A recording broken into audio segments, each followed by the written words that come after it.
Bismillahirrahmanirrahim. Assalamu alaikum. How are you, friends? I'm your friend Karim Khan, and I'm back with another grammar lecture video. In today's class, we are going to discuss what are helping verbs and what are the different types of helping verbs. And most important, what is the function or what are the functions of helping verbs. आज का class इंतहाई अहम है, बहुत important है उन students के लिए जो टेंसेस पर या जो सेंटेंस स्ट्रक्चर पर कमांड हासिल करना चाहते हैं। सो गाइस, अगर अभी तक आपने हमारा चैनल सब्सक्राइब नहीं किया है तो काइंडली हमारे चैनल को सब्सक्राइब कर दीजिए, लाइक करें, कमेंट्स करें और दोस्तों के साथ शेयर करें। Let get started class. Helping verbs.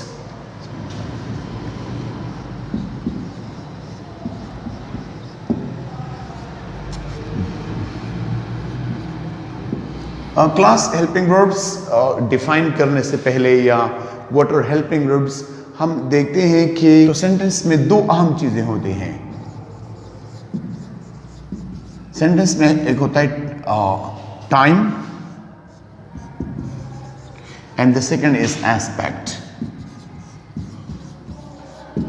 Time and aspect. As we know in English there are three time को हमने थ्री पार्ट्स में थ्री डिवाइड किया है। एक को हम बोलते हैं प्रेजेंट, पास्ट एंड फ्यूचर। और सेंटेंस में फोर एस्पेक्ट्स होते हैं, indefinite, continuous, perfect and perfect continuous।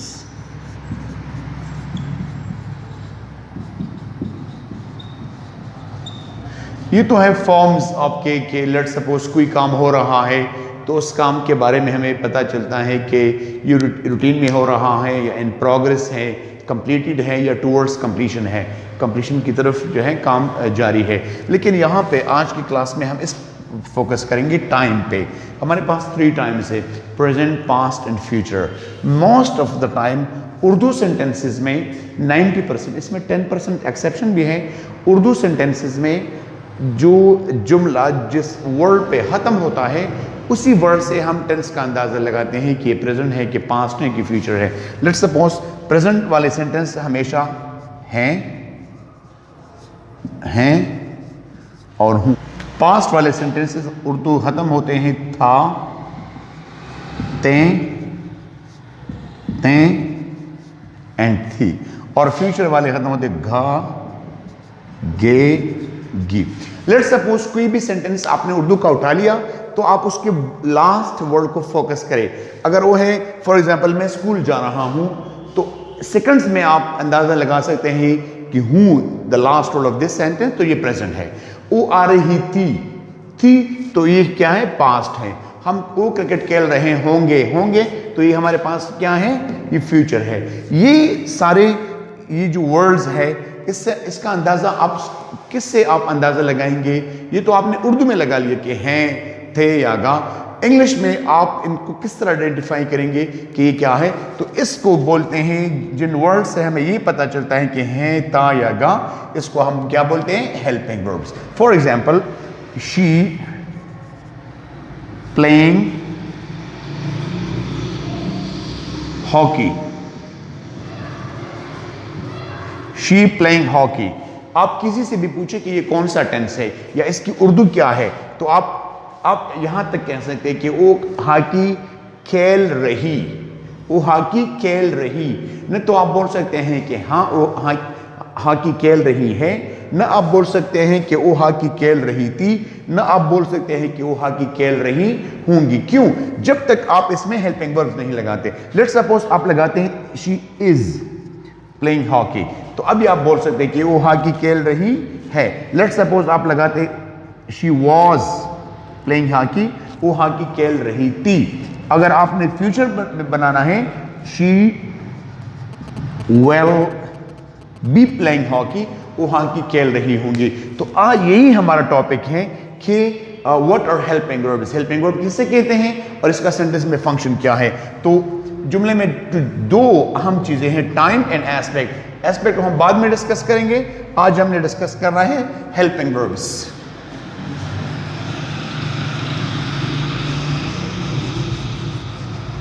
Class, there are main 2 types of helping verbs. Helping verb हमारे पास मेन 2 कैटेगरी के हैं। एक को हम बोलते हैं primary helping verbs, primary, and दूसरे को हम बोलते हैं मॉडल। हेल्पिंग वर्ब्स को एक दूसरे नाम से भी हम उसको बुलाते हैं ऑक्सिलरी वर्ब्स। ऑक्सिलरी वर्ब्स हमारे पास 2 इसकी मेन टाइप है, प्राइमरी एंड मॉडल। प्राइमरी में हमारे पास सिर्फ 3 है, बी, डू एंड हैव। ये हमारे पास प्राइमरी है। और मॉडल में हमारे पास एक can, could, may, might, must, well, would, shall, should, ought to, and used to। Sometimes हम dare and need को भी as a helping verb, as a modal verb use करते हैं। ये हमारे पास सेमी हेल्पिंग वर्ब्स हैं, लेकिन मेन इसके 2 टाइप्स हैं, primary and one is models. Primary helping verbs को हमने मजीद आगे जो बी, डू एंड हैव है, इसको हमने मजीद फर्दर डिवाइड किया है। इस पे मेरी एक अलग वीडियो भी होगी, आप वो भी देख सकेंगे। लेकिन बी को हमने सब डिवाइड किया है is, am, are, was and were. जितनी भी आपको is, am, are, was, were जितने हेल्पिंग वर्ब्स हैं आप देखेंगे तो वो क्या है, वो बी फैमिली से उसका बिलोंग करते हैं। Be, though it looks different, be is something else while is, am, are there something else, लेकिन ये इसकी फैमिली से बिलोंग करते हैं। डू आगे फर्दर ये है does and did.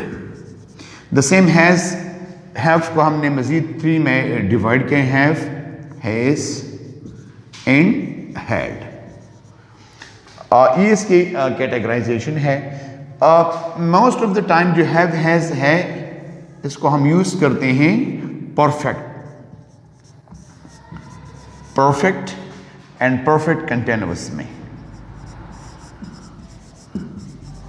Perfect and perfect continuous.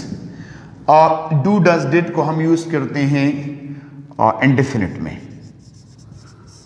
Present indefinite and past indefinite. Is, am, are, was, were को हम यूज करते हैं कंटिन्यूअस में,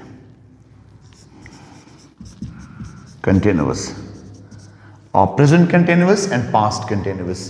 अभी मैं आपको एग्जांपल्स के थ्रू समझाने की कोशिश करता हूं, तो इसमें आपके जो कॉन्सेप्ट है वो मजीद क्लियर हो जाएगा।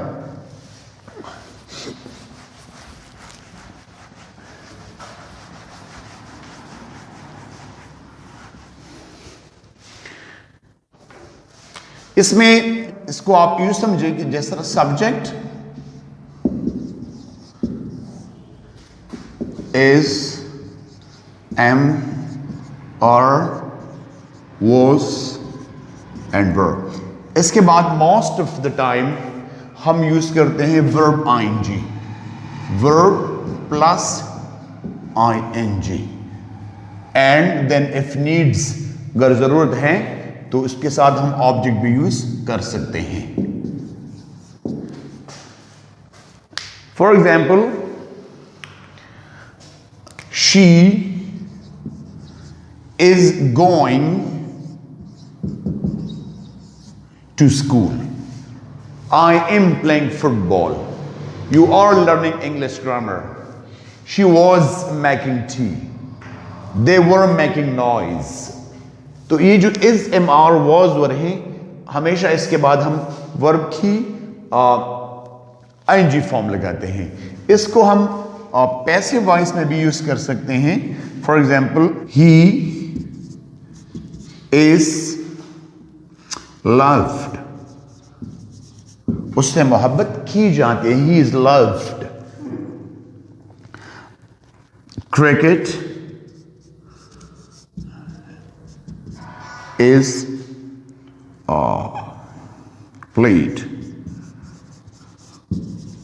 क्रिकेट खेला जाता है। The same is am are को, is am are was verb को हम एक्टिव वॉइस में जब यूज करेंगे तो इसके बाद हम वर्ब की आईएनजी प्रेजेंट पार्टिसिपल हम लगाएंगे, और जब इसको हम पैसिव में यूज करते हैं तो is am are was verb के बाद वर्ब की हम थर्ड फॉर्म यूज करते हैं। अच्छा, अभी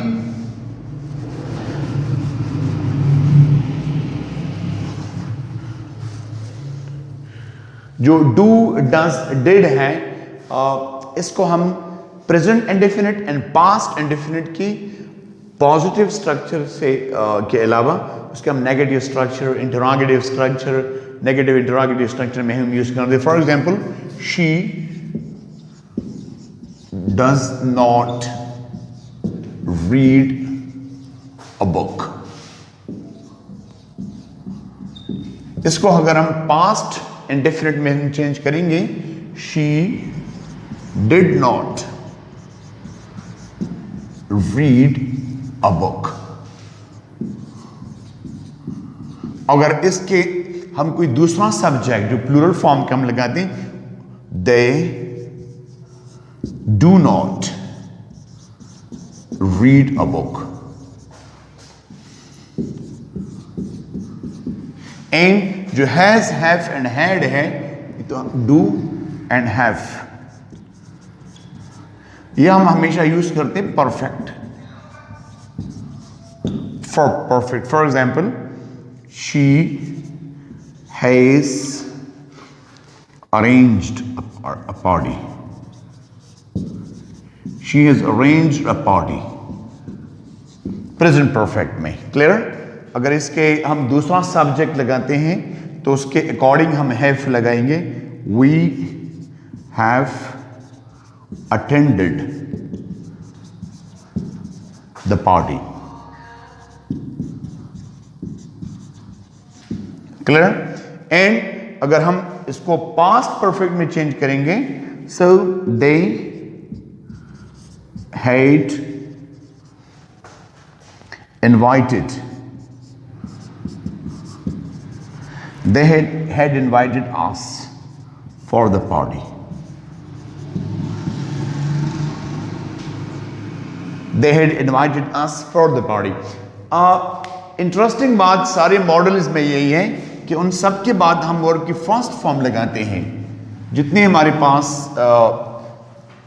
मॉडल वर्ब्स हैं, उसके बाद हम आने वाले क्लासेस में डिस्कस करेंगे कि जो मॉडल वर्ब्स हैं, they have their specific function and usage. For example, ability, possibility, permission, probability and so many other things, request. लेकिन उसमें सबसे कॉमन यही बात है कि can, for example, subject can, could, may, might, must, will, would, shall, should, and used to, ought to, आगे और भी कुछ। इसके बाद हमेशा वर्ब की फर्स्ट फॉर्म हम यूज करते हैं। वर्ब की first form of the verb, verb की फर्स्ट फॉर्म। V one. उसके बाद लेट्स से अगर ऑब्जेक्ट की जरूरत है तो हम इसके साथ यूज कर सकते हैं। For example, she can play football, she could play football, she may play football, she might play football, और she must play football, or she will play football, or she would play football, she should play football। इस किस्म के इन सब के साथ हम verb की first form use करते हैं एक्टिव वॉइस में, जब ये एक्टिव वॉइस में होते हैं। अगर ये पैसिव वॉइस में भी है तब भी हम इसके साथ फर्स्ट फॉर्म यूज करते हैं। For example, she can speak English, वो अंग्रेजी बोल सकती है। इसको अगर हम पैसिव में इन्वर्ट भी करेंगे, English can be spoken by her. So can the same again, इसके साथ हम और की फर्स्ट फॉर्म लगाते हैं। आज के क्लास में हमने जानने की कोशिश की what are helping verbs, what are the different functions of helping verbs, और हेल्पिंग वर्ब जो जुमले में है वो हम किसके लिए यूज करते हैं, टू मेक द टेंस, कि उसको टेंस को, टाइम को एक्सप्रेस करने के लिए। उम्मीद करता हूं कि आज की क्लास में आपने कुछ न कुछ नया सीखा होगा। हमें अपने कमेंट से जरूर आगाह करें। Thank you very much. अस्सलाम वालेकुम।